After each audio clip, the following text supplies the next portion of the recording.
62 counting centres இருக்குது. 62 counting சென்டர்ஸ்லையும் யார் counting ஏஜென்ட்டோ அவங்கள மட்டுமே அலோவ் பண்ணணும். நம்பர் 1. நம்பர் 2, கவுண்டிங் சென்டர்ஸாக இருக்கக்கூடிய காலேஜஸ், ஃபார் எக்ஸாம்பிள் லைலா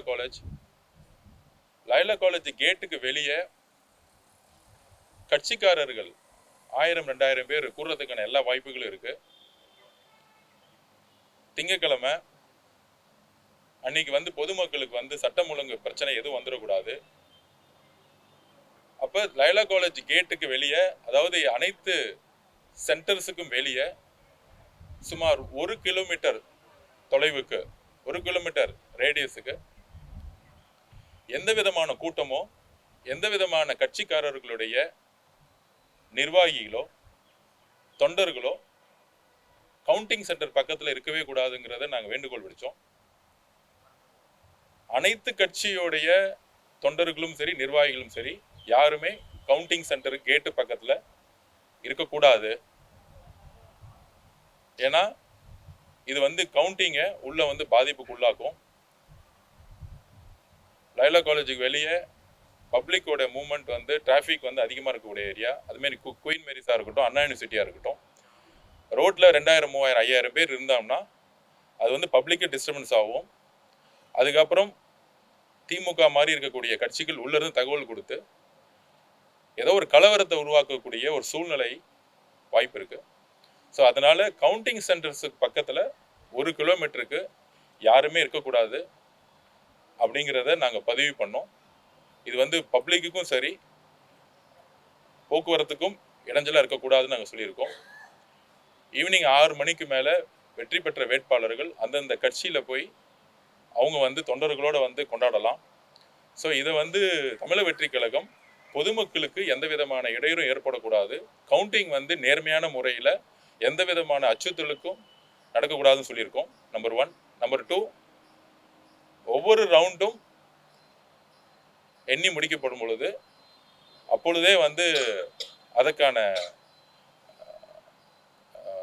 ரிசல்ட்டை சொல்லணும்னு நாங்கள் சொல்லியிருக்கிறோம். கடைசி ரவுண்டில் சொல்லக்கூடாதுன்னு சொல்லியிருக்கோம்.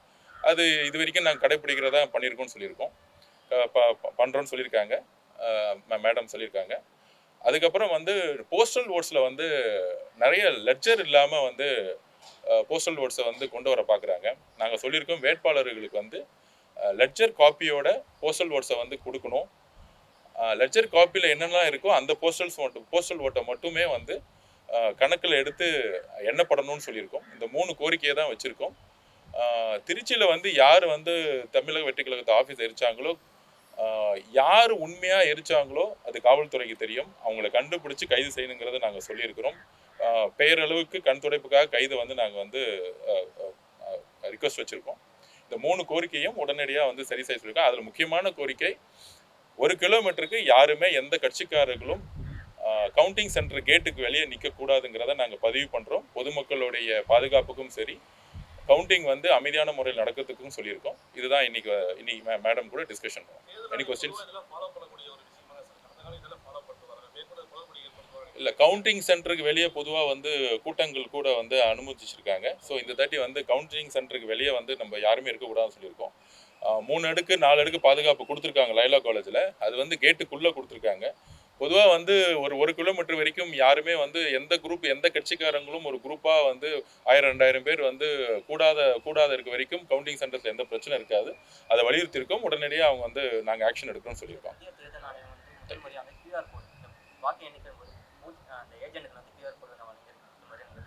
இல்லை, இது நாங்கள் ஆல்ரெடி வலியுறுத்தினது தான். கவுண்டிங் சென்டரில் கவுண்டிங் ஏஜென்ட்ஸ் தவிர யாருமே இருக்கக்கூடாதுன்னு சொல்லியிருக்கோம். அதுதான் எலெக்ஷன் கமிஷன் ஃபாலோ பண்ணியிருக்காங்க. QR கோடை நாங்கள் வரவேற்கிறோம். மாநில ஊழியர்கள் மேற்பார்வையிட நீங்க மம்தா பானர்ஜி சொல்லியிருக்காங்க.